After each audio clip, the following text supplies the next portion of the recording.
Hello, everybody. We just wanted to take a second and dedicate this episode to our Jake.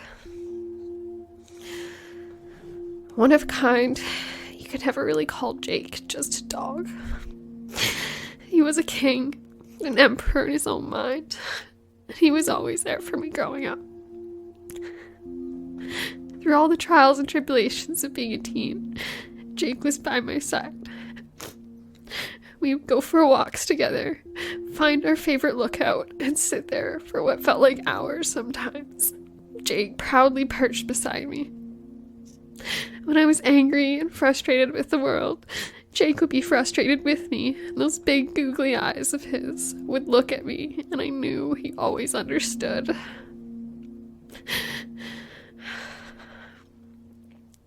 Even when I was younger, doing what kids will do, me and my sister would play dress up the dogs and arrange marriages with the utmost pomp and ceremony. Watching TV became a new form of entertainment for all of us. Every time a dog, a horse, a cat, anything with fur would appear, Jake, alert to the TV as ever, would jump up from his spot and engage in his perceived foe with a mighty series of woofs, accompanied by his signature move, standing on two legs and gesturing wildly with his two front paws in a sort of quasi-waving motion. The strength of Jake will never be forgotten, especially on those walks where he would need to stop and sniff every bush, weed, crack in the sidewalk, everything. It's a lesson I never knew I learned from Jake. Always stop and smell the roses. After all, what's the rush, right? Always looking for something to put in his belly, Jake was a true Garfield in more than one way. His vibrant orange fur became speckled with a very becoming shade of white in his later years, something he grew into like the finest of aged wine. So Jake, this one's for you. We love you, and we will cherish your memory forever.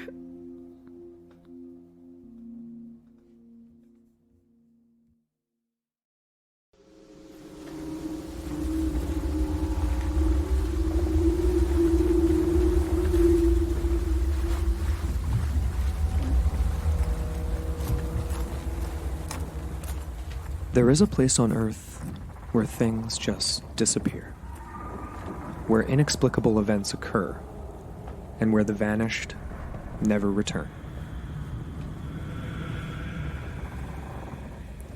You may be thinking of the remote and desolate Sahara, where blowing sands swallow men alive, or perhaps the uninhabited jungles of the Amazon, its dense canopy hiding intrepid explorers brave enough to venture through its deadly terrain. Then, of course, there are the legends of the Bermuda Triangle, a graveyard of ships and planes.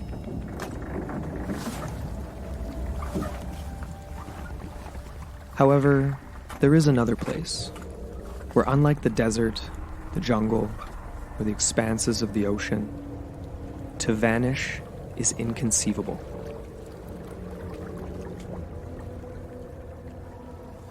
In 1679, one of the earliest shipping vessels ever to navigate the waters of Lake Michigan set sail en route to Lake Erie. Le Griffon was a fine ship, sailed by a Frenchman named La Salle, transporting furs with his crew that had been traded from some of the local indigenous inhabitants. The crew reportedly made their way to a small island on Lake Michigan, where they made contact with locals. However, what happened after this is unclear. The Griffon would never return to port. Her entire crew and cargo vanished without a trace.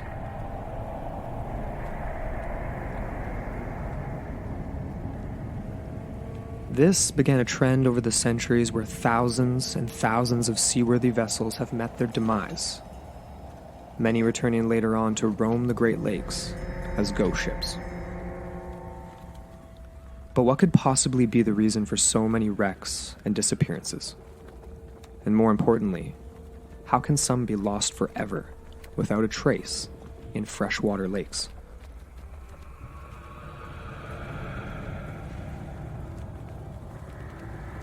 Tonight, we investigate stories from one of the most bizarre locations on planet Earth. Join us on Into the Portal for part 1 of a 2-part series on a North American enigma, the Great Lakes Triangle.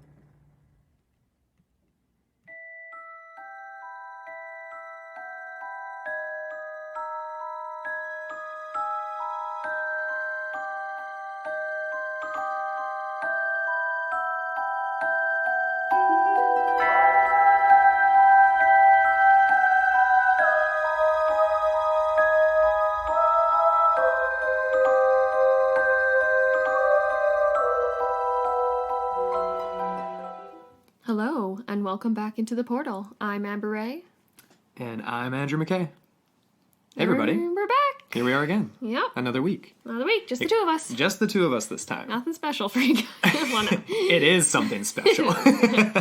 No, after a few really fun weeks of collaborations with Chris and Marie with the Mad Scientist podcast, and then Brian and Angelo at Double Density, it's nice to be back, just the two of us. Yeah. It's fun. Yeah. It's a bit different, too. We're recording in the morning, which we don't usually do. Which we do not normally do. Yeah. No, both those, the previous shows were recorded in the evening with those guys, and that was fun. It was really fun. You know, it's more like just hanging out. I hope you guys enjoyed that. Yeah, and that part 1, our last week's episode was the part 1 of that, and for part 2, if you haven't listened to that, that's over on Double Density's feed, so you can go doubledensity.net, and they're on all the same podcast platforms as us too. Find them on iTunes, everywhere. Yeah, so go check that out. Yeah. But today, why don't you give people a little taste of what we're getting into today? Well, today we are continuing with our Canadian theme. We are. Actually, you know what? No, it's a little bit of both. Partially. Yeah. Yeah. But we are covering something that some might say sort of aligns with our title, like our show name, our Yes. Into the Portal, because many of these circumstances, phenomena, events almost seem as if these people and planes and ships have just vanished into a portal. Yeah, sucked away Seemingly. into the abyss. No evidence behind. No. So we are talking about The Great Lakes Triangle. Mm-hmm. Now, once again, I felt like such a dum-dum looking into this because we're Canadian. I mean, we're from the West Coast, so we're a little bit of a ways away. Mm-hmm. But I had never heard of the Great Lakes Triangle. No. And we're into paranormal stuff. Mm-hmm. I mean, we're sort of new into it a little bit for some of these things, but it's crazy some of the things that have happened at this place. It really is. And it's funny that we were exposed to Lake Baikal, for instance, That's but right. not to something in our own sort of country. Well, it's funny. The only thing that came up having to do with the Great Lakes when we were looking at Baikal was just how much bigger Baikal was than the Great Lakes. Yeah. Saying that, like, by volume, there was more water in Baikal than all the Great Lakes combined. Mm-hmm. And that was really the only correlation, other than there being some, like, UFO sightings over the Great Lakes similar to Baikal. Mm-hmm. Which is just another... We talked about that with Brian and Angelo, the idea of UFOs and freshwater and that kind of stuff. Yeah. Very cool. But anyway... So... What's so fascinating about, like, I guess what I wanted to ask you this so you can tell the listeners, what was the most compelling thing? We're going to get into all kinds of crazy compelling stories, but what was it that, I mean, for me, it was not knowing about it at all before, but like, what made you want to cover the Great Lakes Triangle? Oh, gosh. Well, for all sorts of reasons.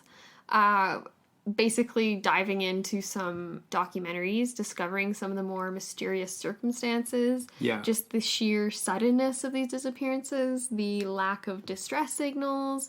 And yeah, it's so fascinating that it is over a lake where you can see from shore to shore. Like, they're massive, but it's fresh water. Yeah. It's not the expansive abyss of the ocean. It's like, it's not like, say, like the Malaysian flight, what was it, 370, where it's like, that is, like, once it gets whipped up into the currents, who knows where that's going? It could be on the other side of the world. Exactly. This is contained. Therefore. Which makes it all the more bizarre. Very bizarre. And there's disappearances, like we said, in the air, on the water, and other strange stories as well. Mm-hmm. But this is actually going to end up being a 2-part series. Yes. So this is part 1, obviously. and just because there is so much crazy stuff to get to with this story. So basically, we are going to be covering everything on the water. Well, not everything, but the most compelling cases and disappearances of ships. Right. for part 1. Yes. Part 2, we're going to be focusing on the air. Yes. So that'll be mostly related to planes and that type of thing. So, but to get us started off, we both discovered this guy when we were watching the In Search of documentary. Good old In Search of, eh? Right? Good old Nimoy. That was the starting off point. Yeah. And the documentary started with this guy named J. Leland Gorley. And he actually wrote a book called The Great Lakes Triangle, 1977. And we tried to acquire this book. Oh my god. But... It is, okay, used editions, paperback editions, run for $50 and up. A new edition, like brand new print or whatever. Yeah, obviously it's out of print right now, but a brand spanking new edition would be anywhere between $250 $500. And this is on Amazon. Yeah. Oh, just crazy. Bizarre. So but it makes me want to read it a lot more. I know, right? I wonder if it's at the local library. Oh. I mean, we've been so busy, we didn't have time to go look. I mean, you can find so many excerpts from it online, so that's what we've done for this episode, obviously, and pulled out stories, but... Why didn't we go to the library? Because the parking in Kelowna is a nightmare. And we live, all the way across the city and we from live our a far, university. long way away, too. Yeah, that's our excuse. Nevertheless, we unearthed the information. Mm-hmm. Anyway. Yeah, I thought it was really cool how, he talked about... Well, he actually demonstrated for In Search of how the route taken by most planes takes them on a flight path that they can see both shorelines. Yeah. It's about a 10-minute flight from one side to the other. Right. On average. So that would be a difference from the ships then, because they don't have the same sight line. Well, that's just it. And the ships are usually going lengthwise. They're not going widthwise. Right. So, because they're transporting goods. Yeah, that's right. From one end to the other type of thing. Yeah. And so it's very interesting because this flight path, like I mentioned, you're always in sight of the shoreline and never out of radio contact. Or you never should be out of radio contact. Right. Which leads us into the idea that, yeah, it's so mysterious. Okay, just for an example. Because the search and rescue teams, obviously they have one of the best search and rescue teams in the entire world on this lake. On Lake Michigan is what I'm talking about. Yeah, there's 5 lakes. We should really say this. So the Great Lakes is Lake Erie, Lake Huron, Lake Michigan, Lake Superior, and Lake Ontario. Right. Right. And then Lake Champlain is another fairly large lake that's just kind of a hop, skip, and a jump further east of there. So there's a lot of fresh water there. So we'll include a map just so people... I'm going to have on the front page of our website, I'm going to put up a carousel of images relating to all the different shipwrecks that were eventually found. And then also, of course, a reference map of these lakes so that people have a better idea of what we're talking about. Awesome. But anyways, yeah. So this guy, J. Leland Gorley... Oh, yes, we already covered him. Yeah, what were you Sorry. I was talking about the emergency response team. Yeah, that's right. I just kind of lost my place. That's okay. Yeah, so like I was saying, it's one of the best and most efficient search teams. And if you are ever... This is more relates to planes, actually, which I should be mentioning this in part 2. But that's okay. Essentially, if you're out of radio contact for more than 10 seconds, they're sending out a search team for you. Because there's been that many. Exactly, it's how ubiquitous. Deaths. Yeah. Or disappearances. Disappearance, well, yeah. Mm-hmm. Presumed deaths. I guess they could be alive in another dimension. Yeah, maybe they're on Mars. We will get to that. Maybe just ended up they're on the dark side of the moon. On the dark side. You never know. You just never know. So do you want to kick her off here with our inaugural shipwreck? Yeah, I don't even know. Yeah, because here's the thing. Like we just said, there's so many disappearances and shipwrecks and crashes and all kinds of things on these lakes. It's literally in the thousands. I can't remember what the exact number is, but I think it was 6,000. Something like that, yeah. Total. And they're in the finding last more and more years wrecks or something. Yeah. Every year. It's just absolutely mind-blowing. Because especially with new technology, LiDAR especially. That's really to find all this stuff, right? Yeah. Totally. And like you said, too, with the search and rescue, they're that paranoid. They're going out if no one's in contact for that long just because of the history of it. Mm-hmm. Not because there's any real reason. It could be a bright sunny day. Yeah. But if they're not getting that radio contact, then they're out there looking because it's been so tragic. But the first tragedy, I mean, if you believe in the story as it goes, was 1679 in the famous ship known as the Griffon or Le Griffon. Le Griffon. And it was one of the, it wasn't the first ship, but it was one of the earlier ships that was, a transport vessel on the Great Lakes. Mm-hmm. And the cool thing about the Great Lakes is they're kind of all connected, right? So, like, there's these shipping vessels going. So this one was built on Lake Michigan. Right. But it was, its trade routes were up through into Lake Erie and quite an extensive trade route. I kind of have, like a sailing route through Lake Erie to Huron, then Michigan. Right. Yeah. If that makes sense. And that was kind of confusing for us when we were doing the research, because there would be times where you'd look up a certain ship and they would say, oh, it was sailing on this lake. But then you get another account where it's like, oh, and it supposedly sank in this lake. And you're like, hey, wait a second. How could it be both? How is it 3 different lakes that are described? But they are, in fact, all... But they're all connected. Therefore, the ships would travel in between. But anyways, yeah, just so everyone just so everyone knows. Yep. Cool. Mm-hmm. But it's kind of funny because it wasn't for the Griffon. It wasn't a long life for this vessel. It was literally its maiden voyage that tragedy struck. So very sad. The ship reportedly made its way to a small island on Lake Michigan to trade furs with some local native groups. Mm-hmm. And on its return to Niagara, the ship, basically her entire load of furs, which would have been a very expensive cargo at the time, super and valuable. Her crew of 6 went completely missing near Green Bay in Lake Michigan. Disappeared without a trace. Looking back, there's some evidence that their weather might have been a little bit rough, but there's also people that say it wasn't at all. Yeah. There's sort of conflicting accounts for the Griffon in terms of the weather that day, because that's typically the skeptic's response for most of these disappearances is that, oh, well, the Great Lakes have notoriously unpredictable weather. Mm-hmm. And so it's very easy for something to just, happen in the blink of an eye, and the Griffon, well, sorry, crew, you're at the bottom of the lake. Yeah.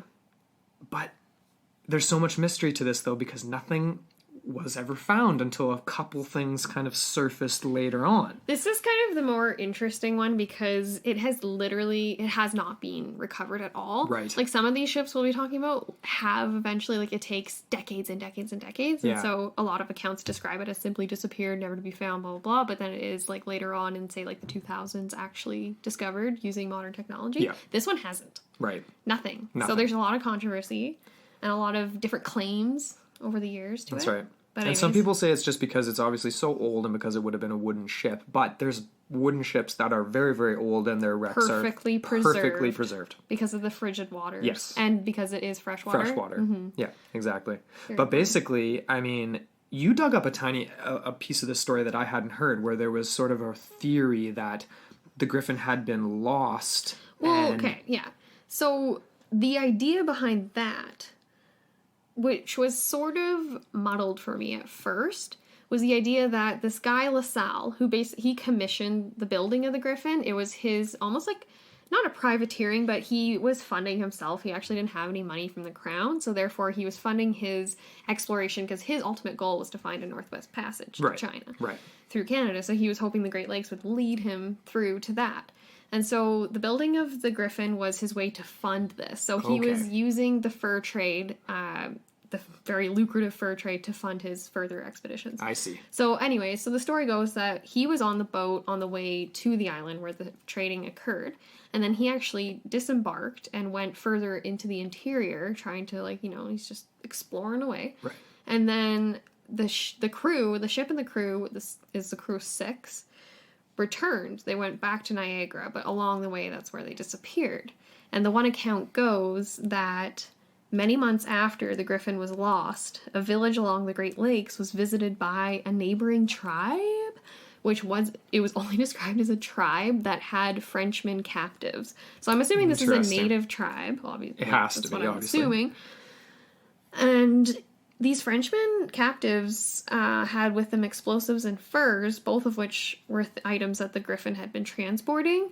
And it was interesting because the account I read, which we'll have in our resources, was insinuating that LaSalle took that as his crew betrayed him. And sabotaged the ship and tried to sell the furs themselves, and maybe presumably got captured by natives. I don't really know how that narrative really played out in LaSalle's mind. Right. But that was it's never really yeah, that was just an anecdotal sort of thing to maybe try and explain. It's a little bit more wild, I think. Why the heck, like you even mentioned this right off the bat, why the heck would you sabotage a ship? Wouldn't you need the ship to transport the furs? Well, that's the thing. I mean, furs are kind of a heavy commodity. Yeah. If you're going to, like, if there's going to be like a mutiny, or you're going to rob the ship or try to do something with it, you're going to need that ship too. Mm-hmm. You're not just going to like set up shop in the middle of the woods off Lake Michigan and that's it. Call it a day. Build yourself a log cabin, sell some furs, and retire. You know what I mean? Like, you're going to need to if you're going to steal something, you need to get it to a port, or you need to get it somewhere where you can deal with it, right? Yeah. This is sort of an awkward story. I don't know if I buy it, because they would have had to have sunk the ship after to like get rid of evidence or something, and I don't really know if I buy that. Like, yeah, it's just not my thing. But I mean, the point of bringing up this story first is just because the Great Lakes Triangle, this was the first sort of story that would be obviously linked to the direct disappearances of this area that swallows up ships and planes.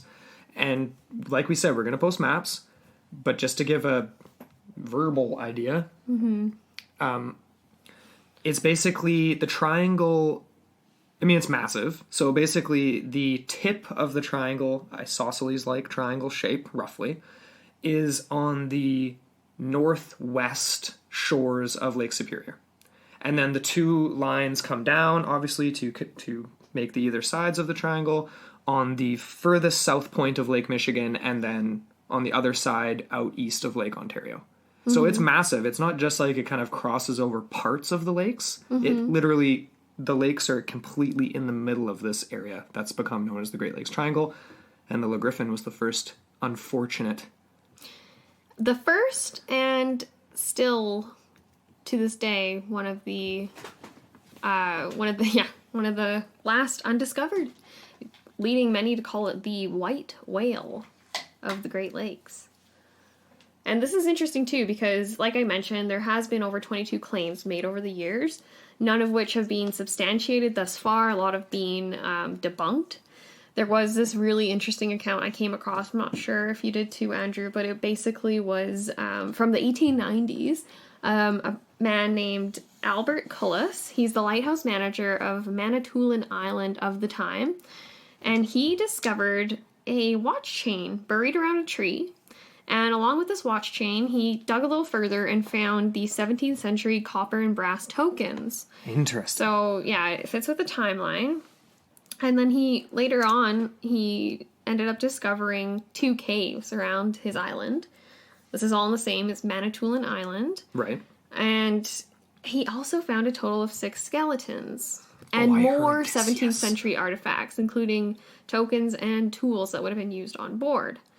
So, yeah, these were bolts as well. I'm not sure. I couldn't come across like whether it was wooden or steel bolts or like iron bolts or whatever. Right, like if it would metal. have matched up with the ship. Yeah, because there were some accounts that were saying like, oh, like these bolts had what's it called when it has like threading? Like so you can thread it through. Yep. So I guess some people disproved that by saying like there was no French like stuff like that, like hardware, there like wasn't that. There wasn't any bolts that actually were threaded from that time period. Interesting. So I don't know. Basically everything has been disproven except for one like find that still has yet to be kind of conclusively linked. It's the most likely to be linked, but it's inconclusive. And sorry, a lot of the debunking has come from this guy named Rich Gross, who is a local high school teacher, and he's kind of obsessive about this case.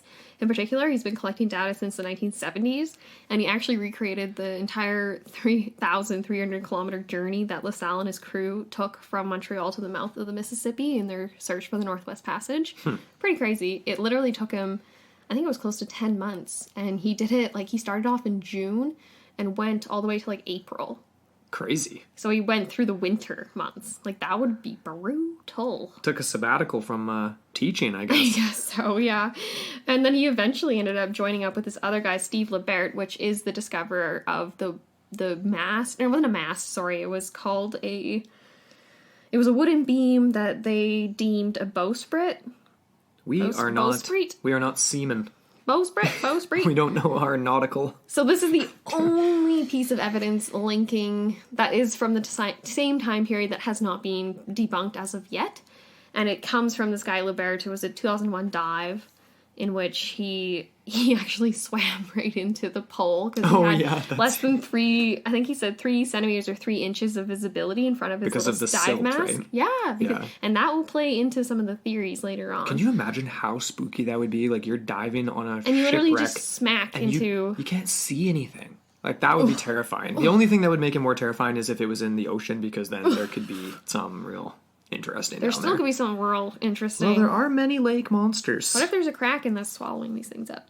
A freshwater kraken. We actually didn't include that in our theories, but maybe. A freshwater kraken just gobbling ships. Thing, maybe. Could be a thing, I guess. Yeah. Yeah. Anyway, that isn't in the notes, so I guess we can come back to that. So I guess maybe I'll just mention before we move on, just the idea that the beam. So he was still fighting for the rights to go back and further excavate.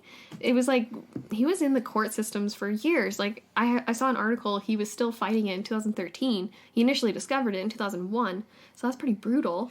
And could you imagine, like, you've devoted over 21 years of his life to diving. Every year he would go back and dive and dive and dive, and he made it, like, he had some really weird, like, it was a very mysterious, he wouldn't actually give its origins, but he had some sort of map, a reference map, which led him to this poverty island where he discovered this beam. And he won't, so it's his little mysterious reference. But anyways, so he's still fighting. I don't know if he's actually gone back and been able to excavate further, but as of right now, it's still up in the air for the and it was quite an extensive beam. Like, it was 10.5 feet above the lake bed, and it was basically, it was definitely attached to something solid below the surface of the sediments. Right.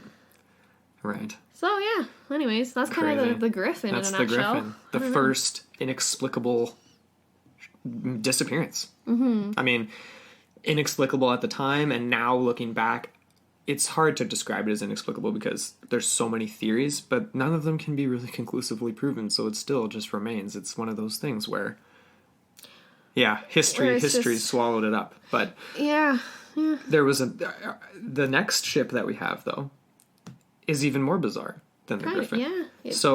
We're kind of skipping ahead because, like we said, there's like 6,000 wrecks. Yeah. So we can't go through them all, because this would be a 9,000 part series. And there's less documentation for a lot of the earlier ones, too. Well, of course, because it's actually surprising, the Griffon became such a... it was iconic. It was, just an iconic story, but then literally the exact same story of the Griffon would re-happen, like, thousands of times, and they just wouldn't become famous. But in 1875, there was a ship that would become famous, known as the Cornelia B. Windiet. So... You want me to take this one? Sure. Okay. Let's hear it. This is interesting. I always like the ones that are old ships, like the schooners, you know what I mean? Like an old pirate ship looking vessel, you know what I mean? So November 27th, 1875, a schooner known as the Cornelia B. Windiet left Milwaukee with roughly 21,000 bushels of wheat. Mm-hmm. I tried to look up what the weight of that would be. It's a lot. It's heavy. I couldn't as heavy as ore, but not as heavy as ore or other whatever gold, minerals. I wonder if it was overloaded too. That's the thing. People think it was. Okay. People think it was overloaded, and what happened basically was November 27th.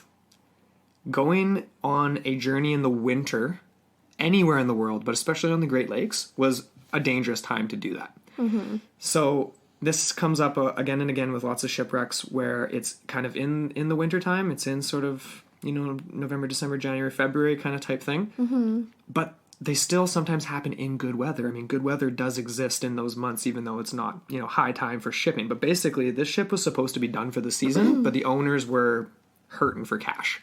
I think everyone was hurting for cash that year. It was a bad year. Yeah. It was a bad year. Mm-hmm. And it was almost like there was a mini depression at that time, similar to the 1930s, basically, especially for shipping and for industry like that. So the owners were pressed for cash, and they were like, you know what, we need to do one last run before the season's up, because otherwise we're not going to be able to keep the business, right? Mm-hmm. So they kind of whip together a skeleton crew and overload the ship with more bushels of wheat than it could supposedly handle is one of the theories. Hasn't been conclusively proven. And basically, the Cornelia B. Windeatt heads out, never to be found again, until much, much later. But basically, the crew never reaches their destination. Nothing never gets there, right? Many other ships are supposedly in the area, don't see it. It supposedly made its way through, I believe it started, so Milwaukee, so that would be Lake Michigan, and it started heading up north because it was heading towards Buffalo, New York. Okay. So it was heading through one of the straits connecting Lake Michigan, I believe, to Lake Erie, which is one of the locations where it should have been seen, but nobody saw it. Or at least there was no documentation that anyone saw it. None of the lighthouses. A lot of the ships were already in for the year, though, too. Yeah, so... I think what the people were talking about was on the coastline. Oh, because there's lighthouses and stuff, and when you're going through the strait connecting the two lakes, it's quite narrow. And a ship like that would have to be making very, specific maneuvers to work its way through the strait, especially in wintertime. They're going to be avoiding forming blocks of ice and things like this. Never made their destination. The ship was then found years later, and basically it was completely abandoned.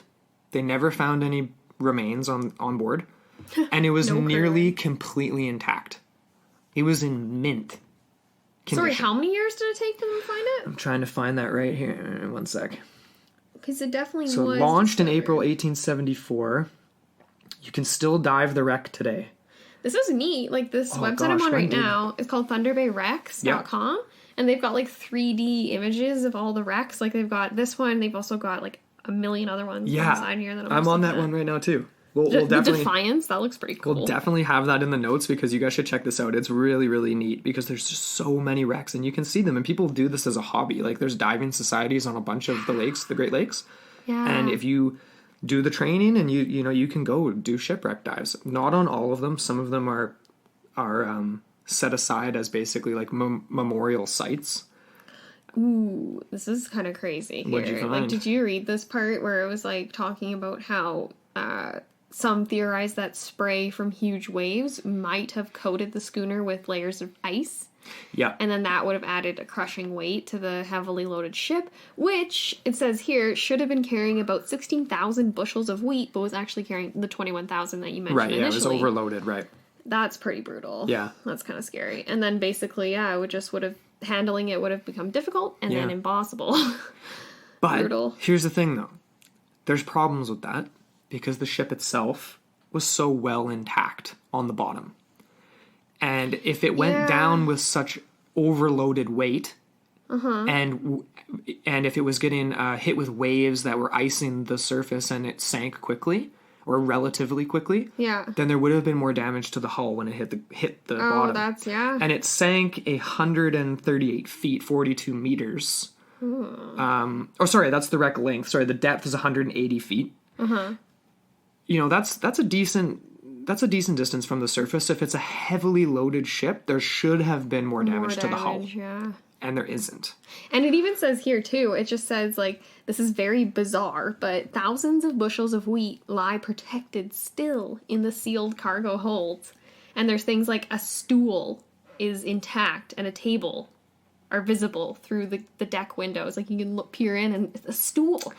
That's weird. That's a very gentle sort of I'm almost imagining a leaf falling through the air and then gently landing. Slowly sort of drifting to the bottom. Or, actually no, that would make sense. I was just going to say, what about the whirlpool theory? But anyways.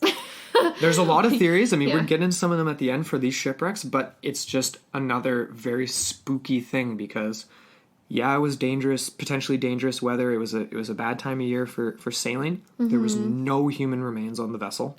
Yeah. And there was minimal damage to the ship, which is completely contrary to the ideas that the three masts are still standing. The rigging is draped like how it should be. So that runs contrary to the ideas that it was too heavily loaded, bad weather, got hit with a bad weather and sank. Some people think that it may have just got straight frozen in the ice and the crew abandoned ship and they fell through. And so their bones could be somewhere between where the wreck is today and the shoreline. Yeah. But they've never been discovered. How big of a crew was this? It was a smaller crew, I think. It wasn't it wasn't a massive crew. Yeah, it was like maybe 6 or 8 people. A lot of these accounts list somewhere between 6 to 10 sailors. On one of the later ones, it was a crew of 21. That's a larger crew. That was for like sure. an actual freighter from the 1970s, which we'll get into. Yeah. But this is interesting too. Like the Cornelia B. Windiet mirrors a lot of the story from the schooner, the Thomas Hume, that disappeared in 1891, May 21st, 1891.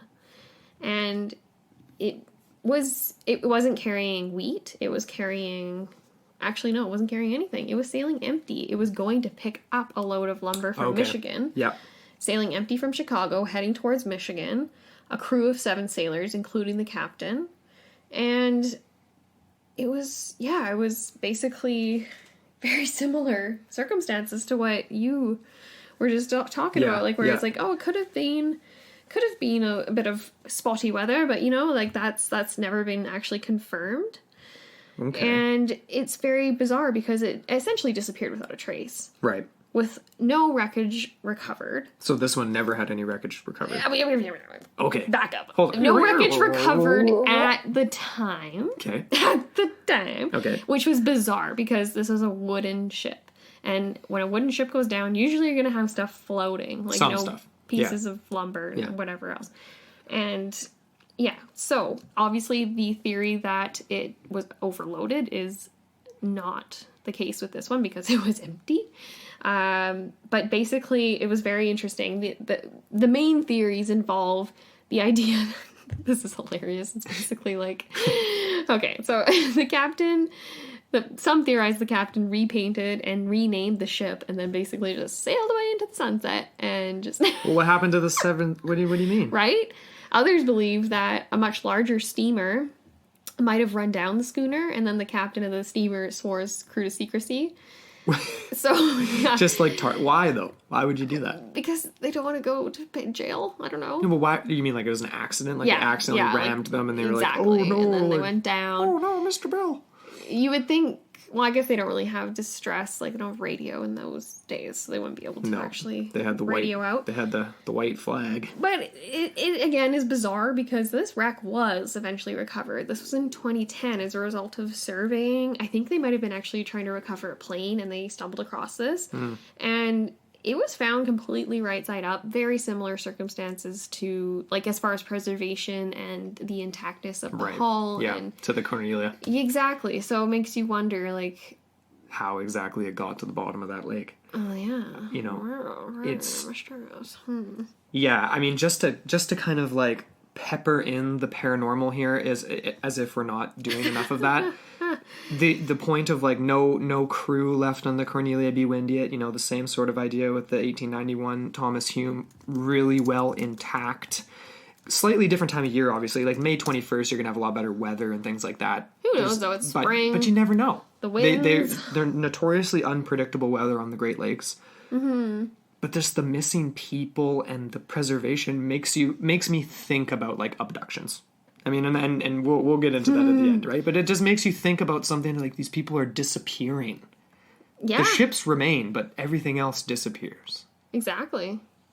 Really spooky. Weird. It's yeah, reminds me of like the Flying Dutchman or something, or Dutchman. You know, it's because the way that it reminds me of the Flying Dutchman as portrayed in Pirates of the Caribbean, when it's almost like the other side of, like, it's like the underbelly, the underside of the world or something, or like the upside down. The upside, that was the first upside down in Pirates of the Caribbean there. Yeah. So to me, it's like, what if it's possible? What if these ships are just like flipped to the upside down very suddenly? I don't know. And then they manage their way back, but there's no survivors, or they're left behind in another dimension, or they're left in another time. Mm-hmm. Every time, anytime anyone brings up the Flying Dutchman, though, I don't think of Pirates of the Caribbean for some reason. I just always think of SpongeBob. Really? Yeah, I don't know why. I feel I don't know if it was in like the SpongeBob movie, or if it was just one of the episodes. Like, but there's definitely a Flying Dutchman, a ghost ship. Another spooky aspect of this one is the idea that a lot of people claim to have seen it as a ghost ship. That's right. Yeah. And, So- a schooner. With no crew on the decks. No, just very eerily kind Just of coasting. floating along. You know, that would be, if you were on the water and you saw a ghost ship, that would be really unsettling. If you're on shore, it would be like more intriguing. Mm-hmm. I think that would probably be one of the... Not to mention slightly dangerous if it actually was like a physical ship. Just Like an run into abandoned you. ship. Like it's out of control. Like a legit ghost ship that's just abandoned. Yeah. Yeah. Spooky. Which you don't... You know, yeah. That'll probably come up again in the theories section, but just about how that doesn't happen as much on the Great Lakes. Like a Mary Celeste kind of situation. Oh, yeah. Where it's legit left floating rather than Very true. mysteriously disappearing or sinking or just That's whatever. just it. Yeah, right? it's always wrecks. And in a lot of these stories, they describe possible circumstances where it could be...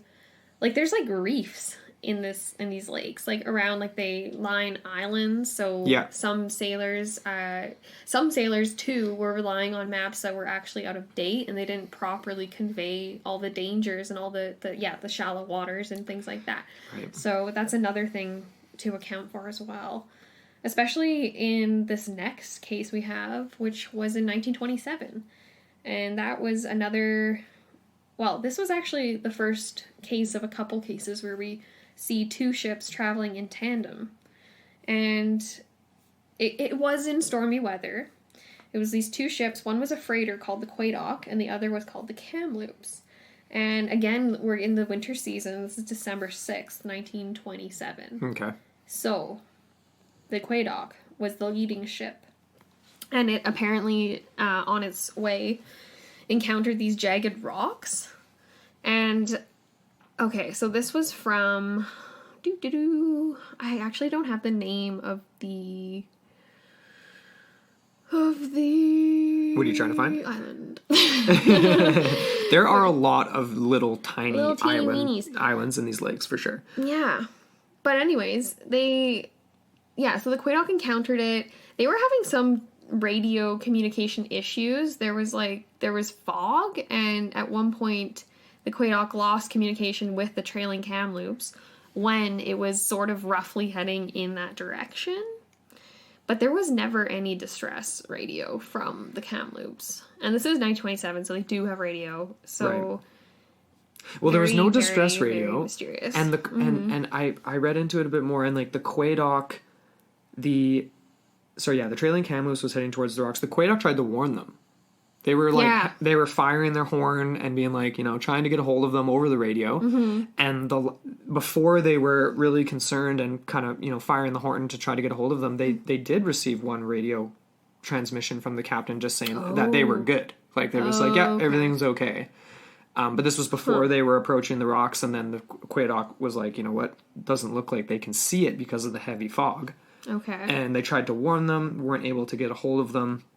The fog lifts, like you said, and they were just disappeared, just gone. Which is weird, too, because you would think if it was dashed on the rocks, it would have taken a second. It would have, it wouldn't have just been instantaneous. Or there would have been... obviously this... I'm imagining this happening over a series of a day or a night kind of thing, like several hours. That this whole, because it's moving slower than we imagine. It's not like a plane, right, where you're like, here's my position, and I'm going to be there in, 5 minutes. It's like, you see your position. You can't really change position too quick with a ship, but it's it's just moving in slow. It's almost like slow motion. Right. So... And you're totally blind when you're just using radar, and even if it's clear sunny day, if you're at a distance when you're dealing with ships, obviously. Yeah, depending on your position. So that's an interesting one because, like you said, if it did hit they just assumed that it hit the rocks. They were like, they had to have hit the rocks because there's nowhere else it could be. Mm-hmm. There is no way it could have moved out of their radar or out of sight from where the Quadock was. And that's super weird. For the Kamloops to have sunk that quickly, hitting those rocks, it would have had to hit them moving so fast and so violently. And then in addition to that, been helped by terrible weather with swells freaking washing their sailors underneath the water because they would have, if you hit rocks, you're going to freaking hop in a lifeboat. Yeah. Right? or something. There's going to be people unless there's no point, because you're like literally like grounded up onto the rocks, right? So if you drop the lifeboat down, you're just dropping it onto the rocks. But if you're grounded up onto the rocks, then the ship's going to be there. It's not going to sink. That's true. Well, there was a life preserver was found. That was basically all that was found until the following spring. Okay. And rescue crews did discover a few bodies washed up on shores, and then no other wreckage or bodies were discovered until the late 1970s. So that's like a 50-year gap. But the cool part about this one is Old Man Whitey. Oh, Whitey. Old Whitey. The ghost of Grandpa. Nice voice. That's awesome. Dear. Oh, dear. You gotta get the old-timer voice in there. So this was first discovered when divers in the 1970s went down to explore the wreckage, which again was incredibly well preserved, which adds to the creepy factor, right? Because it's almost as if these could have happened like the week before or the month before, and they're just sitting there. Well preserved. Like I saw photos. It obviously did not hit the rocks. Well, that's true too, right? Yeah, like there's not a lot of damage, and it is bizarre. Like there was food, like it's inexplicable. It was kind of cool too, because like just on the note of like preservation due to the temperatures and the lake conditions, there was like packages of candy still intact. You have a photo of that, don't you? I'll include that. I thought that was really cool though. Would you try a piece of that candy? This is it though, like you can't touch anything if you're going down there to dive, because like even the Kamloops is only for super experienced divers. Like more recreational dive sites are located all around this one island that is I think it's called Isle Haute. Or no, that was from the that's Nova Scotia. Pirate Ned. Yeah, that's a different spot. Okay. That's the Bay of Fundy. Go listen to Double Density Pod to pick up on that reference. Yep. Anyways, but okay, so yeah, the Kamloops is in a location that's a lot deeper. I'm not sure the exact depth, but you need to be like, it's beyond recreational diving. It's like basically like professional development dive site. Right. And at all of these dive sites, if you touch any single thing, you're basically dooming it for everyone else, because they're just going to close it. So it's like super strict regulations and rules. Well, not to mention, from the sailor's perspective, when you dive on these sunken ships, these wreck sites, you are potentially cursed just by going. It's like going to a grave, right? It's like digging up a grave. Exactly. With this old Whitey, apparently he was like following around the divers. Like underwater ghosts? Yeah, an underwater ghost. That is the freakiest thing I've ever heard. Right? And it was creepy because old Whitey, his body was actually well preserved and still inside the cabin of the ship as well. What was described, like they had photos of it, and then they also had photos where they had captured a ghostly image, and that's what they called old Whitey. And it basically was following them around, and it was very friendly. It wasn't like, and even the body too was kind of like, it would kind of like float and just kind of like chill with them, and they were just kind of like, body. Oh yeah, just hanging out with a dead body hanging out with us. Oh, dear. And it would just kind of like float gently, and just kind of like, they described it as having a serene expression, kind of smiling, and really creepy though. Very creepy. Really, really, really creepy. And yeah, and it was also described how the ghost and the corpse were both seen, but never in the same room. So it's not like they were like confusing the corpse for the ghost. Right. If you could even do that, really. Like, I don't know. You know, that seems surprising that there would be such a friendly ghost, like, related to a supposedly violent shipwreck. Yeah. Because these, I mean, and this next one we're getting into after the 1927, the Kamloops, was definitely more of a Canadian tragedy, so to speak. Has been but it's gone down in history as one of the most strange, unexplained shipwrecks. Mm-hmm.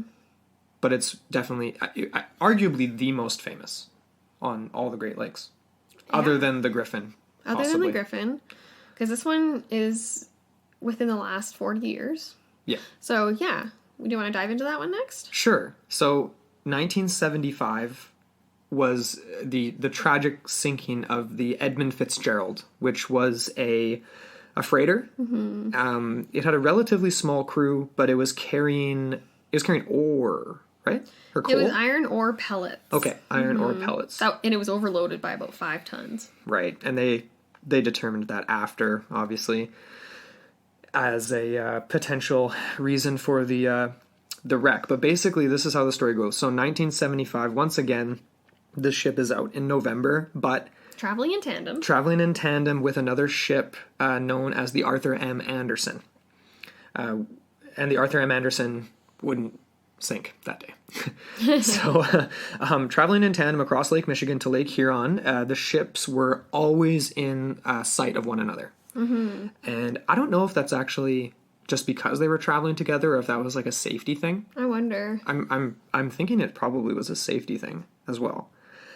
But basically, the crew was really successful. The ship itself had been was in fine condition. The crew had, the captain had 20 years experience. Everyone knew what they were doing. And over how many successful voyages? It's like over 700. Oh, 740 something successful voyages with this ship. It was like the ship to be on. It was described as the one that everyone wanted to work for, like on the lake at this time. And the relatives are still alive, and they've been interviewed about this over and over and over throughout the years. But basically, okay, like it's hard to kind of describe how the story went because nobody really knows. It's basically just the theories as to what happened. But well, you can take a lot from the Andersons' crew too. Why don't you pick it up from here? I feel like I'm struggling. You're struggling. Well, yeah, the account that I had was that it started off as a pristine day, clear weather, sunny skies, all this kind of jazz. Yeah. And quickly developed into a storm. It was a system with about 90-mile-an-hour winds, 20-foot-high waves, and both of these ships were being buffeted by this storm. Yeah. And the Anderson did have some radio communication. They're kind of going in and out between the Fitz, and I'm just going to refer to it as the Fitz. But. Yeah, it's okay. Yeah. But yeah, so the captain was kind of keeping an eye on its partner ship, the Fitz, and essentially kind of noticed that they were drifting pretty dangerously because of these winds. Right. The original route was supposed to be much more central, and they ended up being pushed to the eastern side of the lake, which was pretty close to the shoreline, and then also took them on this more dangerous route through a very narrow strait, separating the mainland and this other island that was nearby. So it was kind of this really, it was not a very good place to be at. Yeah, okay. And clearly. Exactly. And at one point, the Anderson's captain was radioed by the Fitz, saying, this was earlier on, it says that they were tilting and taking on water, but it doesn't say where this water was coming from, if it was coming from a possible grounding that occurred in this shallower strait, or it could have been from the waves coming up over the tops of the ship. Right. Because it was overloaded. It was very low in the water. Yeah. Because of the extra 5 tons of iron it was carrying. Yeah. So, there was another radio contact further along at about 7:10 p.m., and this was the first mate of the Anderson. His name was Clark. He managed to get in touch with the Fitzgerald and asked him about the condition of his ship, to which the captain replied, well, fine. Well, fine. We're fine. Sorry, not well, fine. But, we're fine. Yeah, and there's variations on that statement, but same idea either way. Yeah, yeah.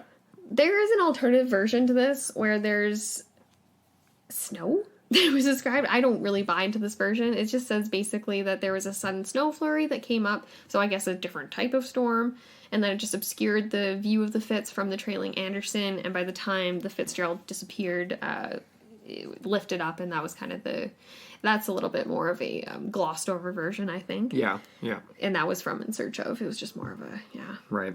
But I don't know. There definitely was... The ship was recovered. But basically, just to finish that story, the Fitzgerald goes down, all hands on deck with it.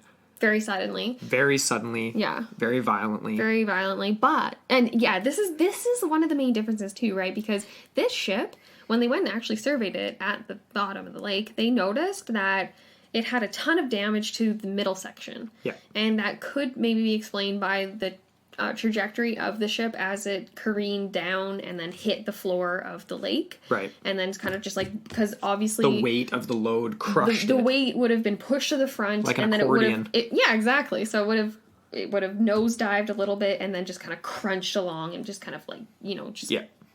Yeah. And so that's one theory. There's another theory, though, that the crew failed to tie down the tops. I can't remember what they call it, like bulkhead type things. So what would have secured the load. So many people discredit that, though. They say that's not an option. I'm one of them. I discredit that. I mean... And the only evidence to support that is the fact that the bulkheads, the top... I don't even know if I'm referring to that. I think that's a totally wrong bunch term. of the openings, whatever. We're not the top hatches. Yes. Where the cargo would have been loaded onto the ship originally. Yes. Those were missing. They were blown off. They were just blown completely And there were off. other openings, ports, whatever, on the ship that were open that wouldn't have been, and that's presumably from the impact, right? Yeah, like you said, like, poof, everything blows out because of the...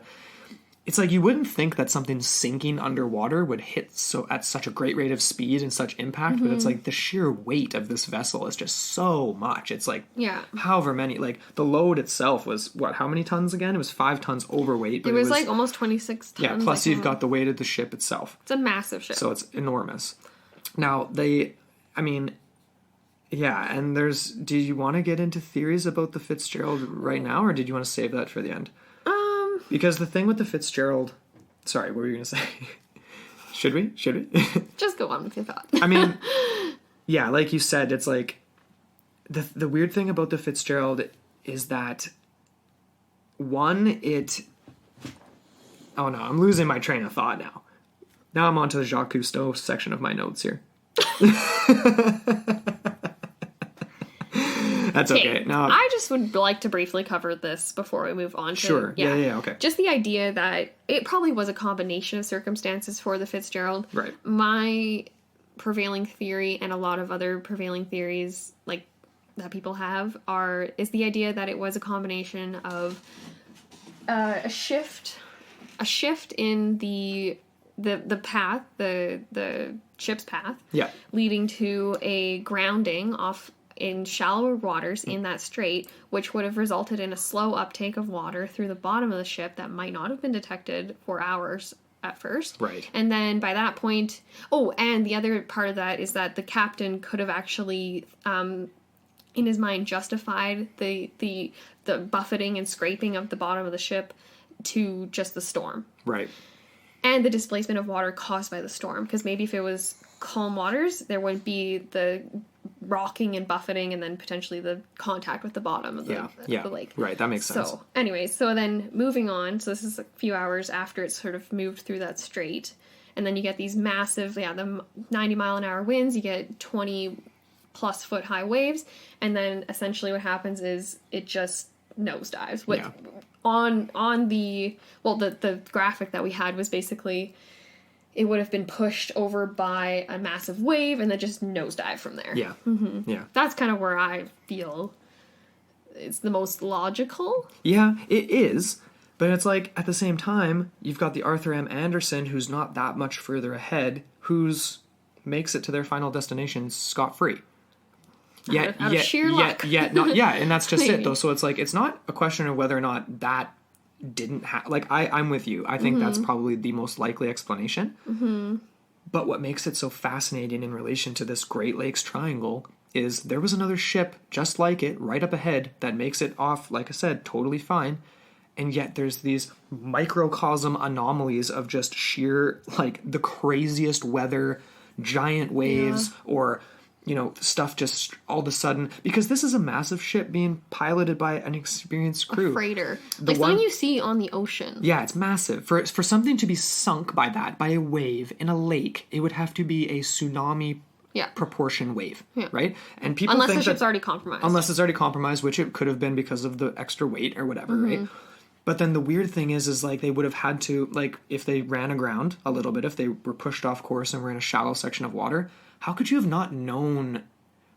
If you're that experienced, you're just going to attribute those sounds or like things to the storm. It's like, how would you not know you're taking on water? The analysis of the ship when they dove down to look at it was that it was taking on water for probably 3 hours before, and no lifeboats were put in the water. Nobody did anything. So the controversy comes from where that water came from. If it was coming from the bottom of the ship or from the top, because of if the caps weren't sealed properly. Right. Mm-hmm. And obviously you're not going to abandon ship in a lifeboat if there's that violent of a storm. You're not going to make it, obviously, right? But so that makes sense. But at the same time, if the ship starts to go down... Yeah, where's the escape pod, man? Right, there's got to, like, there's... It would have had to have gone down so quickly that they didn't have time to react. And that's kind of the main... And that's the main theory. Yeah. But for that to happen, that is... We're talking about anomalous waves from the Ogopogo episode number 2. Mm-hmm. Yeah, that's an anomalous wave of epic proportions because that's insane. That's insane for that to happen on a freshwater lake in inland North America. It's bizarre. Fairly bizarre. Anyways. Very difficult to actually, yeah. It makes me very afraid of going on a sailing trip on the Great Lakes ever, that's for sure. Yeah. I think I'll stick to, like, Christina Lake where I can, like, literally throw a rock across. No kidding, eh? Oh, man. So, that kind of wraps up our shipwrecks on Lake Michigan. Like, specific to Lake Michigan. I know we did kind of, in passing, mention a few... Yeah, like connections to, like, Erie. And... Exactly. But I think it's about time to take a break. I think so, too. So let's have a quick word from our friends over at Hillbilly Horror Stories. Sounds good. Hey guys, my name is Jerry and I'm the host of Hillbilly Horror Stories. You are not doing this without me. Well, that just happened. I'm his co-host and wife, Tracy. At least for the moment, and we are the hosts of Hillbilly Horror Stories, a mostly paranormal podcast, where we also cover anything creepy or unexplained. But mostly paranormal. Yep, I already covered that. What makes our show different from the other shows out there is that I'm going to tell you and Tracy a story. But I've never heard the story, so you're going to get my genuine reaction. There's probably a good chance that I'll ask the same questions that you guys are thinking at home. It's been said that we're scary enough for the true paranormal fan out there, but also funny enough for the skeptics who just want to listen in and have a good time. So hit that subscribe button anywhere you listen to podcasts and see why we have a 5-star average rating on iTunes.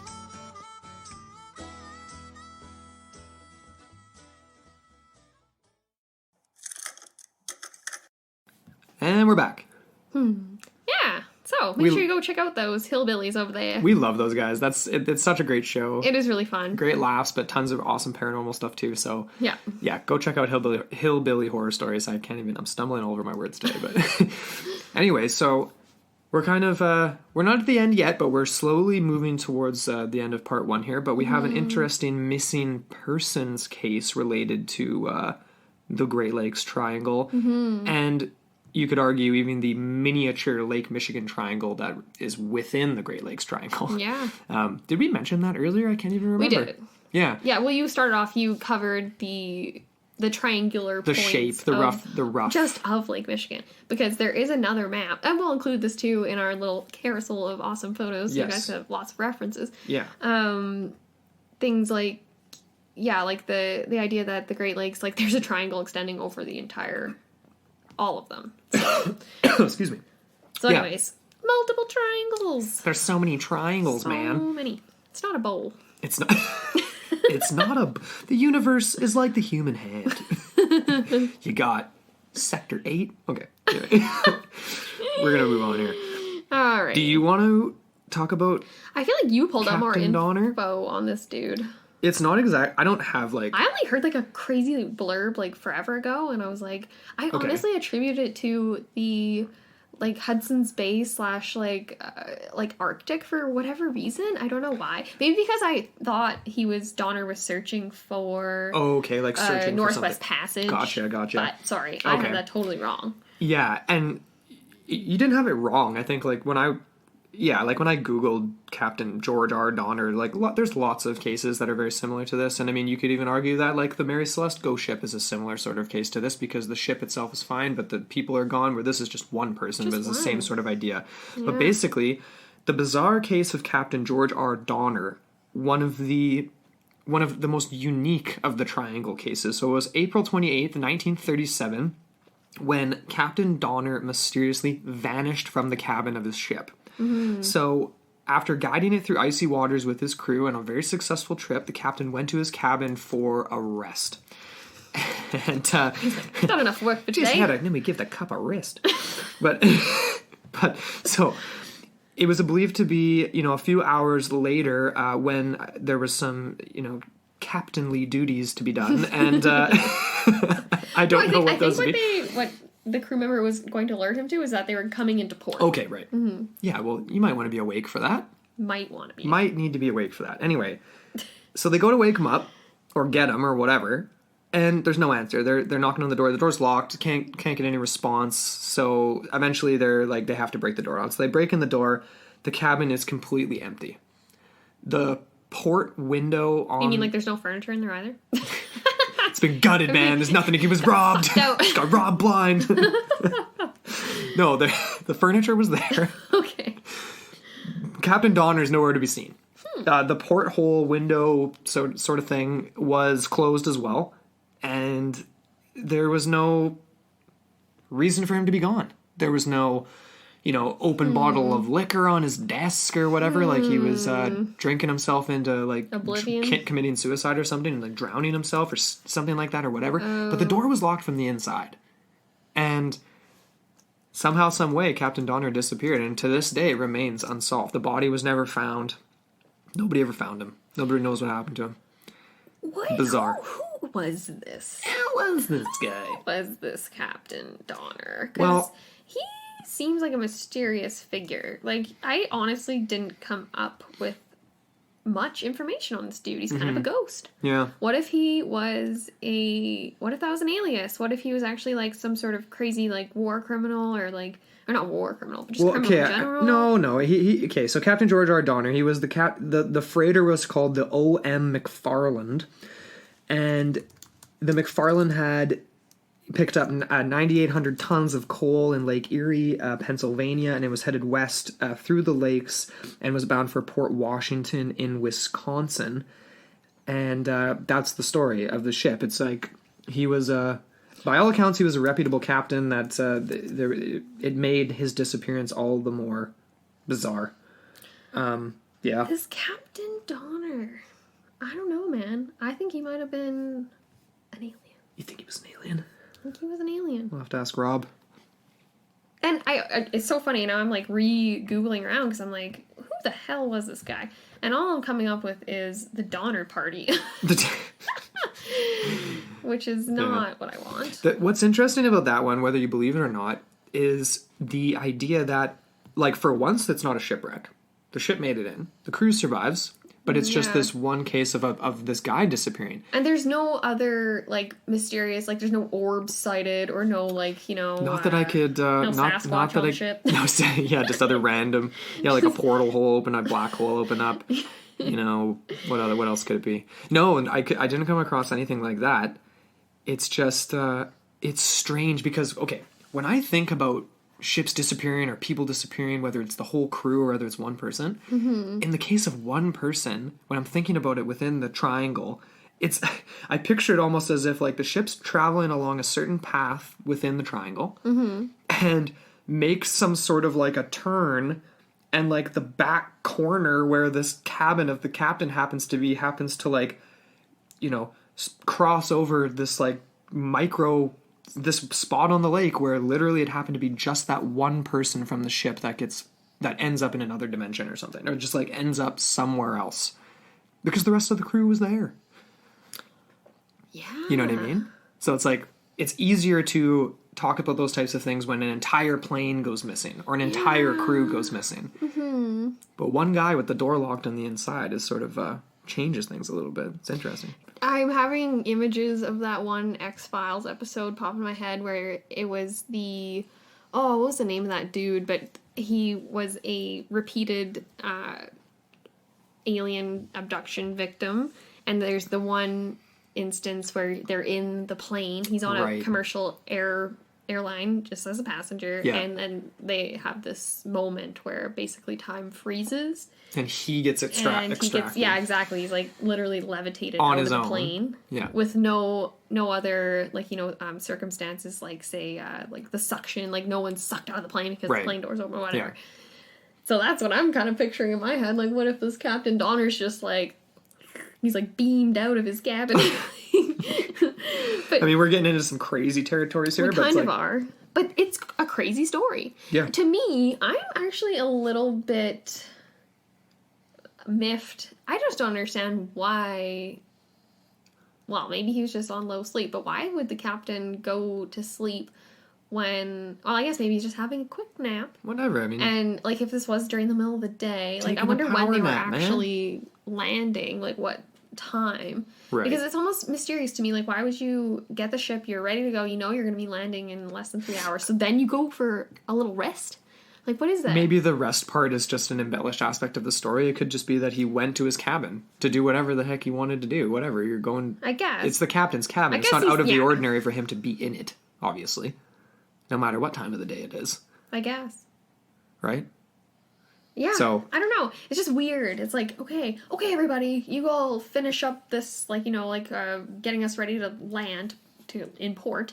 I'm just going to And grab some Z's. I'm just gonna go over here, and Yeah. you're not gonna see me until it's ready to go. So then you gonna- can come get me. Like, to me, that's kind of like Just going to go read my Maxim and hang out by myself for a while. it just seems eerie. Pun That intended. is a pun. That is a bad lake pun. Really bad, like, okay. Oh dear. I don't know, Okay. man. I apologize to all the listeners out there for that pun. No, it's okay. I apologize. Too. So yeah. Okay, but I think we're... Donner. That's hey? Donner. Donner Donner was... I was trying to come up with a joke there, but I couldn't come up with it. He gone. Donner's done. Donner's dead. Yeah, that was the... Yeah, okay. All I right. don't know. Now, I mean, we're actually making light of a lot of these tragic events, aren't we? We're just like Oh, no. laughing throughout this whole... More throughout of a this sense whole of episode. humor. Oh no. Anyway, I think, well, I guess it is. Yeah, it's a tragedy, especially like all of it's these a are mystery. tragedies. It's a mystery, though. It's a Mm-hmm. tragedy, but the mystery aspect of it, it can't, That's yeah. bizarre, man. Yeah, it is. I'm not finished with Donner. We might have to come back to that for some sort of a mini bonus episode where we just do like an expose and we look more into that guy specifically. And that's the tough thing. I mean, even with this episode, it's like that's why we're doing a two-parter, because there's so many cool things to cover. Any one of these single shipwreck stories be a could be in whole- its entire episode. Like the Edmund Fitzgerald could easily be its own episode. Oh yeah. The problem is that the world is so full of bizarre, amazing things to talk about that we could do the show every day, 7 days a week for the rest of our lives and never run out of stuff to do. So is instead of great. focusing on just the Great Lakes, We want to give an overview of the whole story. Exactly. Or the whole area, the phenomena, just this generalized pattern of disappearances that are unexplained. And I don't even think we mentioned this off the top of the bat, but the Great Lakes Triangle is responsible for thousands more disappearances than the actual Bermuda Triangle that everyone knows. Yes. Which is fascinating to me. Like, it's like over 3 times the amount of disappearances and tragedies. Like and the ships sinking that and- guy Gourlay that we mentioned at the beginning, who was doing the research and wrote that book. Mm-hmm. He phrased it as basically like because he was a pilot, he was experienced in this type of stuff. He literally just said, he's like, it is completely baffling, is inexplicable that a ship, a plane, anyone could get lost on the Great Lakes. Yeah. You are inland North America on fresh water without the vast expanses of the ocean, and you're currents. always within radar. Always within radar contact. You should be. Should be. Yet, that's not the case. So we've got, I think, a couple more here, right? Like, Well, yeah. Lake Superior we haven't touched on. Yeah, so that kind of wraps up Lake Michigan for the most part. We There already said is that this- once, I think. This really interesting story from 1902. Okay. And this is sometimes referred to as the Flying Dutchman of the Great Lakes. Very Because cool. since its vanishing, it has reportedly been seen over the years wandering the right. lake That's as right. a ghost ship. Spooky. Yeah. Okay. So that I am referring to the Bannockburn. And this occurred again in November. November is just notorious, right? Yeah. And yeah, so again, you get another slight grounding. This is interesting. So Captain George R. Wood, he was commanding the ship at the time of its sinking. There was a slight delay because of this grounding. The ship was sailing downbound, is what they refer to it as. Okay. Downbound. Downbound. Towards Georgian Bay from Fort William, so up north further. And it was seen by several ships as it was cruising. It wasn't in any peril. There was no distress or anything, even because there was no damage even by the slight grounding. And they did delay it a day just so they could be sure of that.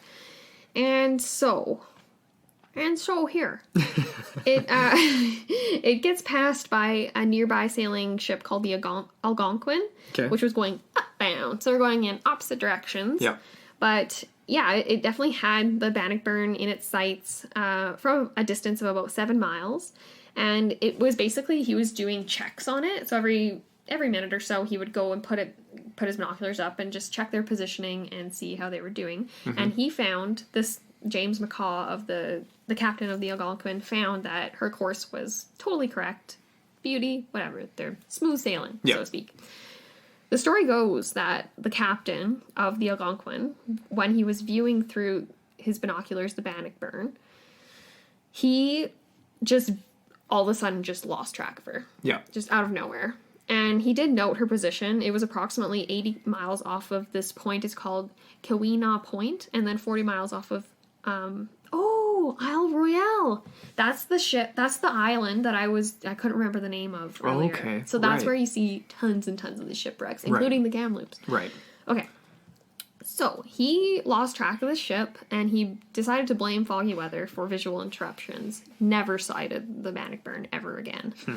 There was one other ship, the Huronic. It was a steamboat, a passenger steamboat. That he was the last to sight the Bannockburn, or what they thought was the Bannockburn, because it was in the night. They only saw the lights from the ship, and it was during a storm that had blown up. So, yeah, it basically is theorized that the Bannockburn, it's theorized that it, again, smashed up against an island, like on a shallow reef type of thing. Yeah. There were no signals of distress reported to come from it. It was pretty early, though, so this is 1902. So I don't even know how much... They had radio, though. I mean, they had their... What's that little thing where you're, like, tapping on it? It's like pre-radio. Yeah, just like, oh my god. Like SOS type stuff, right? Like where you literally telegraph. Yeah, telegraphing. So, yeah, the main theory is that it ran up against this dangerous sort of reef.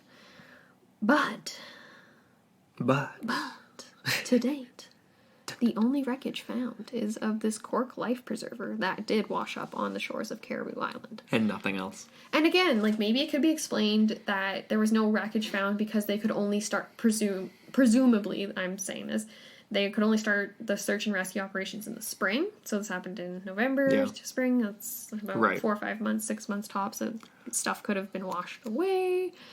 But again, this is a lake, though. How far is it getting washed away? That's kind of, yeah. I mean, it's a massive lake, but I know. Okay, so this is interesting, though. I came across some evening news. It was from the Buffalo Evening News. It was a local periodical of the time. Okay. And it did document this disappearance, vanishing.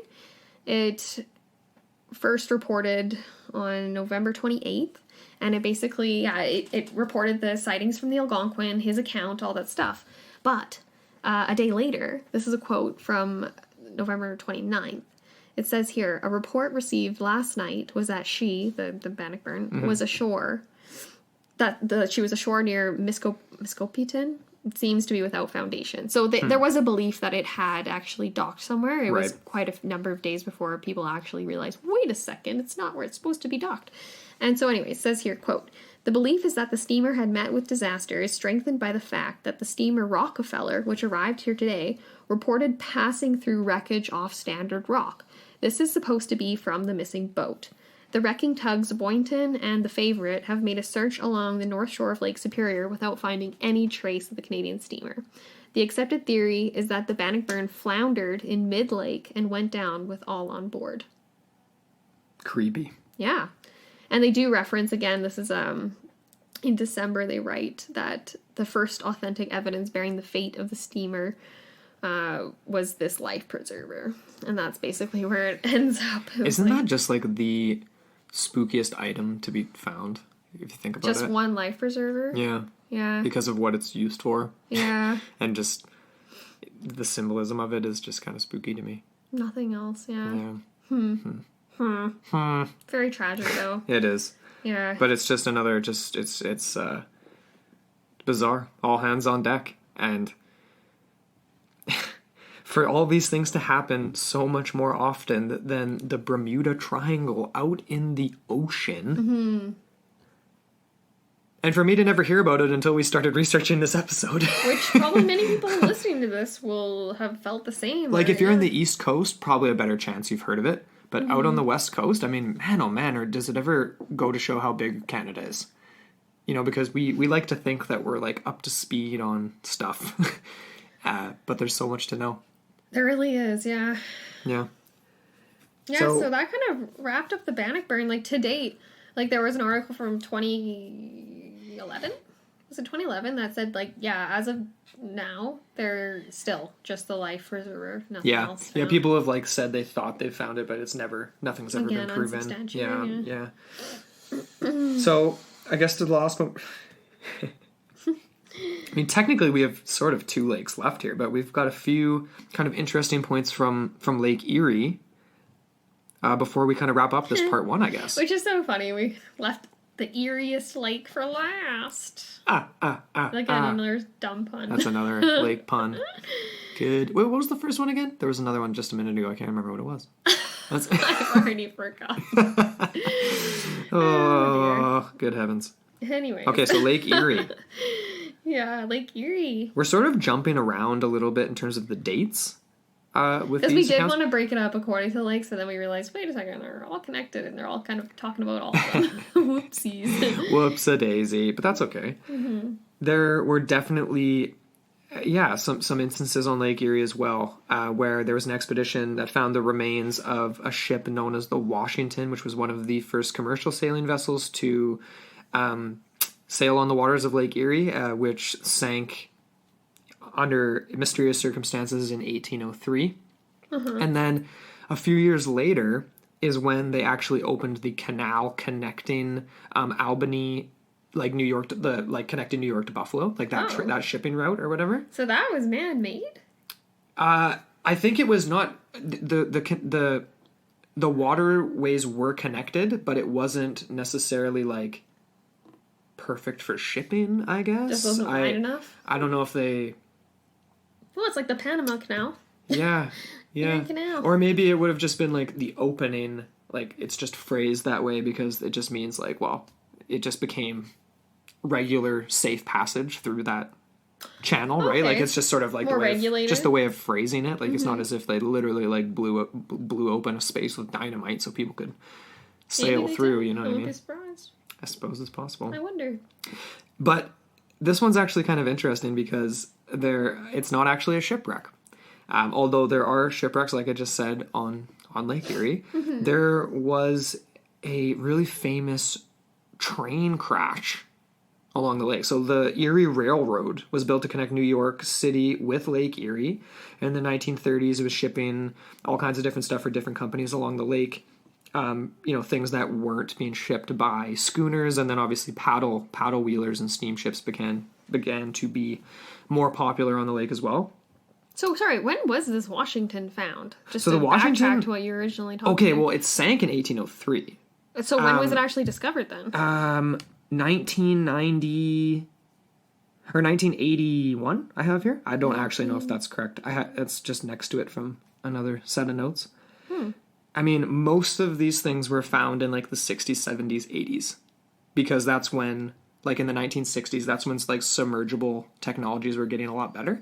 Okay. So dealing with like the really mucky, dealing with the silt down at the bottom and like being able to send down actual like dive teams to bring back up video that you could actually see what it was and like things like that. 60s, 70s, 80s, and then obviously 90s. But then 90s is when a lot of it started to get shut off. Like we didn't even really mention that with the Fitzgerald in 95, I believe it was. They replaced the bell on the ship.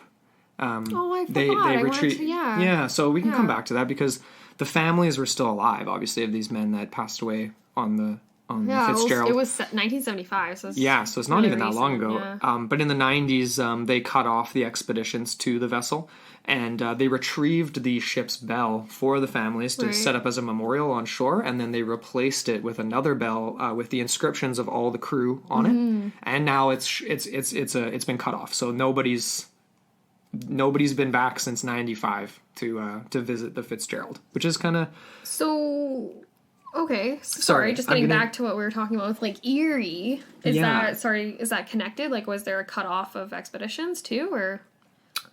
for the Washington? Yeah. No, I didn't mention that. No, Oh. I was just I thought men- you were referring to the expeditions being cut off. No. Just, people found the remains of the Washington, which sank in 1803. Just an example of a ship that sank on Lake Erie. That's it. Nothing profound other than other than the fact it's gone. Why are we talking about this? Because it sank, Amber? Is there mysterious circumstances? What's going on here? No, I mean, I was just trying to kind of, okay, Miss Lake Erie, give me something good. Give me some goods. You were the one that looked into Lake Oh, Erie. really? Uh-huh. No, I didn't really actually come up with anything like specific, like, because again, like, it was just like the routes taken were through like Erie to Huron to Michigan or whatever. I think I have that in all the wrong order right now. Right. But yeah, no, I was just curious if there was a connection between what you were referring to with the... Nope. Here's me. Cursory glance. Nothing profound for y'all from Andrew today. No, literally I just have, because we've covered so much so far, I just wanted to give some examples. So, like, there was, in the 1930s, there was a railroad explosion on Lake Erie that couldn't be explained. There was a paddle wheeler in 1841 that burnt down while traveling along the lake. Nobody knows exactly what caused the fire. Some say it could have been caused from sparks landing and turpentine left out from painters that were working on the vessel. But there were 240 people that died on that paddle wheeler. So, yeah, I mean, like I said, that in and of itself could be its own episode. But just did people examples see that as a ghost ship? Yep, creepy. Like the same as the one we referred to, the teaser? The teaser, the Bannockburn. I mean, the Bannockburn's empty, but the teaser has crew on board, right? Well, and it burst into flames. Oh, and in it front of burst into people. flames, yeah. Yeah. So, yeah, basically 1850, it was the PG Griffon. So it was on its way from Buffalo, and it exploded. So I guess basically, yeah, we can kind of wrap it up by saying that there are a ton of mysterious circumstances involved with many of these either vanishings or just later found shipwrecks. Yeah. And a lot of the elements are circumstantial, obviously. A lot of them is just conjecture by this point because the real history has a lot of times been lost. Yeah, a lot of it's just from anecdotal stuff at the time, and then when you're looking back at the 1800s, it's obviously harder. This was the one I really wanted to mention to you, and it's the last thing about Lake Erie that was interesting because it made me think of what was the ship that we mentioned earlier that could have been rammed by a steamer? Oh, the Bannockburn. Was it the Bannockburn? Actually, no. No, it was a different one. We've already covered so much. I know, right? There's But so many. this one's The interesting. Schooner. Okay. The Thomas Hume, sorry. Right, the Thomas Hume, the Schooner. This one was just interesting because it was specific for Lake Erie, but 1852, like I said, advent of paddle steamers, and this one was called the Atlantic. It was rammed by the Ogdensburg, another ship known as the Ogdensburg, and the story goes that the Ogdensburg just sailed away, just continued on, sailed away without assisting the ship or its passengers that were drowning. What? As if they didn't even know what happened. Just as if they had no idea it even happened. Oh. It's just bizarre. And both of these are documented ships that are proven to exist. Absolutely. 100%. Very strange, right? Well, So that's just a dick move. it's either the biggest dick move on planet Earth or there's something very, very strange there where they are not seeing the same reality that another group of people are experiencing when their ship is going down. Oh, is that kind of where you're leaning? Well, I'm leaning towards maybe there is some sort of political differences or maybe just competition in industry might explain that. Yeah, you're going to ram a ship with another ship? Like Paddle bumper steamer. cars? Were they both paddle steamers? I think so. The Ogdensburg? Yeah, I think so. I don't know. the picture that I had painted in my mind was that it definitely was a little bit, like, the competition was a bit brutal. Obviously, with things like having a passenger ship, that's different than carrying thousands of tons of whatever product, like ore or bushels of wheat or whatever. Yeah, true. So, in that sense, you would think that people would be more level-headed and not... Yeah. But that is But kind also of, that is bizarre. It's very strange. And then, like, to your point, too, like, if people were hurting so bad and it was about competition, well, then why wasn't there a rise of piracy on the lake in the 1800s? I mean, I know it's a lake, but if people are hurting for cash, then ramming down and sinking your competition, sure, that's one way to go about it. But robbing them blind would be definitely another way to go about it. But maybe there is something like that. Like, maybe it's a ghost ship. A ghost pirate ship? Ghost pirate ship. It's going around. It's That's looting people? Sabotaging ships, making them sink suddenly without any sort of yeah. I don't know. Anyway, I think we're coming into the end here, yeah? Yeah. Like there are definitely some overwhelming, like, for me, theories that dominate others. Yeah. Let's hear it. Well, there's definitely the idea that it's a combination of seasonal weather patterns and the idea that people just are overconfident and they think that they've mastered these areas. They think they know them like the back of their hand, and they really don't. And they put their crew and their, like, everyone's lives in jeopardy in order to, say, achieve something like the last run of the season. Let's get one more in there. Yeah. And then what do you get? Yeah, very true. You know, like, that's a more rational look. If you, like, I also, like, this will be more, well, I have a lot of theories related to more so the air. Yeah, it's okay. We're going to save the juicy ones for part 2. Exactly. But as far as, I guess, like, there's also the idea of these sea waves. There's the idea of, I say, potentially, like, these aren't rift lakes, mind you, but the potential of, say, whirlpools opening up. Yup. And swallowing ships, like... Yeah. There's no actual anecdotal stories that, like, visuals, like, that people would testify to of seeing that, like there is on Baikal and other areas. Yeah, there's actual accounts of it. I think the sea waves, essentially what they are just anomalous, like, tsunami-esque waves that get whipped up in the snap of a finger and most of the time cannot be explained by science, basically. Like, there's theories as to how they form, and they definitely take certain conditions to form, but there's sort of different circumstances in a bunch of different cases where these supposed seiche waves have occurred, and the Fitzgerald is one of the best examples for the potential of a seiche wave, where, it was stormy weather, but you had the Arthur M. Anderson sort of just totally fine, and the Fitzgerald could have just been hit by, all of a sudden, it's stormy, but then all of a sudden you got a 25-foot wave coming over your already sunken in, your lowered down ship. Mm-hmm. These seiche waves have been reported for hundreds of years. They've been known of on the lake by the indigenous peoples who traveled the lake for trading. They have a really cool mythology surrounding that, hey? Like, the idea that it's almost like a spirit, not a spirit of the lake, but sort of like, a spirit residing over it, and it's able to, like, it's almost like the god or the spirit kind of blowing, like, literally, like, blowing their breath and creating this singular wave that kind of... That's a very rudimentary way of explaining that, and I'm sorry if I offend anyone by that's inaccurate. Okay. But it's just so crazy to think about something like this. Like, when you think about these types of conditions, like, my imagination goes to, like, Hollywood movies of, the fishing vessel Poseidon. With this freaking massive tidal wave coming up over top of your ship.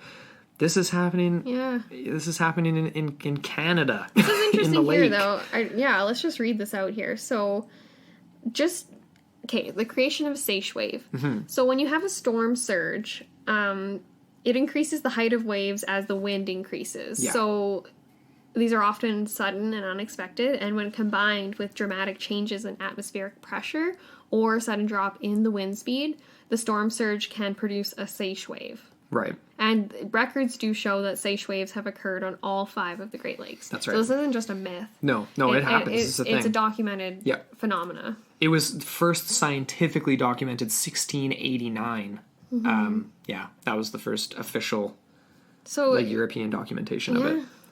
It's been happening for a long time, though, and it definitely would account for some of the disappearances, but it's still just this bizarre paranormal thing because they come up out of nowhere. And you would think they would cause more damage to a lot of the wrecks? Yeah, if it's getting sunk by a tidal wave, there's going to be possibly a stool tipped over or damage to the hull or a mast that's broken, yet we find these ones that are perfectly intact or near perfectly intact. So that doesn't necessarily add up to that. I think these other theories are better suited for the flights. The vortex and the magnetic grid. A lot of them, yeah, exactly. They definitely come into play with the ships, and we'll rehash it in part 2. Yeah. But in terms of wrapping up the theories for this part 1 and just focusing on the ships, I think, something's going on in this triangle that affects the weather and that affects obviously the communication capabilities of the ships between each other, right? Exactly. And for there to be a serious lack of... And also you could say maybe affects the perceptions of the crew, right? Maybe it's altering their reality slightly so that they aren't comprehending all of these dangers and hazards or whatever or circumstances, or even things that are like not even that they misinterpret their severity, but that they just don't even see it. Yeah, like you hit a ship that you didn't even see; it's not even there, bizarre. Right? Or you see a ship in your binoculars and you look away for 1 second, you look back and it's gone. Yeah, you know what I mean. But how sudden? That's what I'm trying to think, like, in my head. Like, again, like I was saying, like, well, a lot of this stuff occurs a lot slower on ships, like huge. Yeah, but that's what makes it even more profound. To lose a ship, you're not going to lose a ship from your binoculars. You would think. Like that quickly, like you would with an airplane, within a right? Period of several minutes. Yeah. I don't know.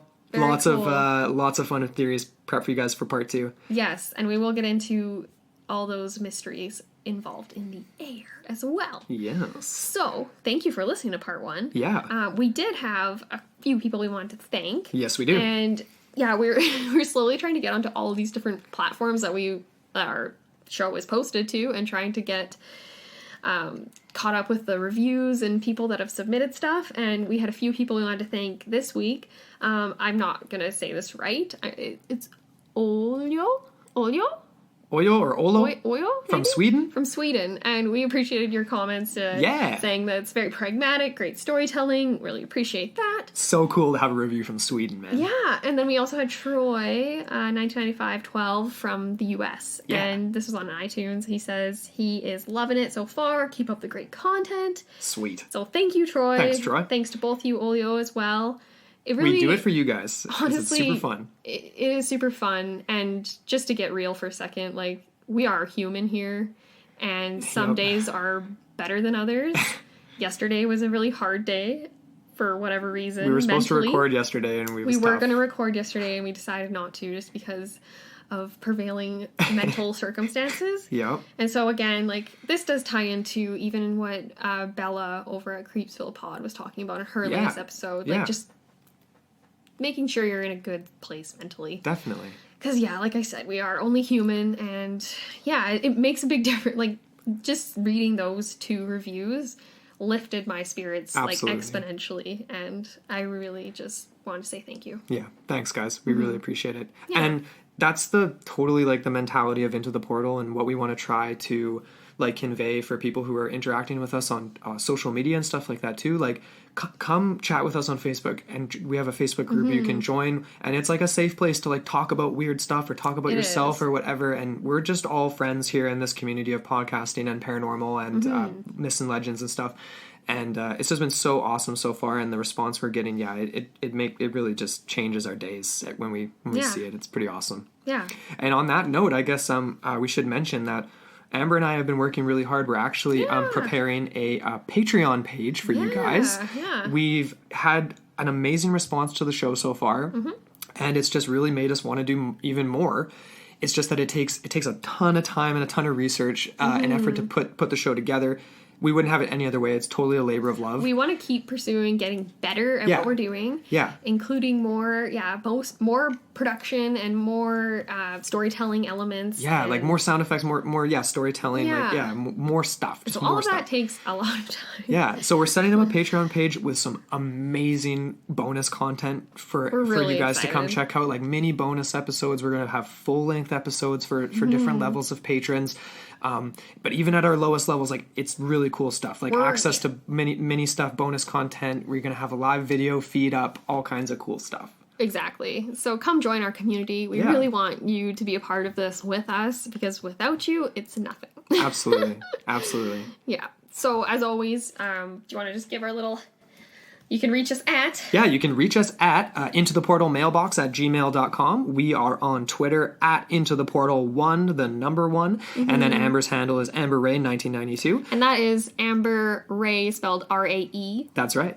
So add us up on Facebook and, shoot us a DM if you have any questions or an idea for an episode or whatever. You can chat with us on there. And then we're on Facebook as well, at Into the Portal Podcast. And always you can check out our website, intotheportal.com, where we've got a bookstore out for you guys. Amber's amazing blog that she does weekly up on there, and we've just recently kind of redone the page, so it's looking really great. So go check that out and let us know what you think. And as well, we are going to have another newsletter released this week. Yes, that's so right. Lots of cool sign up for the newsletter, because you'll be the first to hear about the new blog and all kinds of other stuff that's happening behind the scenes for the show and upcoming stuff. So So again, thanks for listening to this episode, and stay tuned next week where we will be coming back at you for part 2 of the Great Lakes Triangle.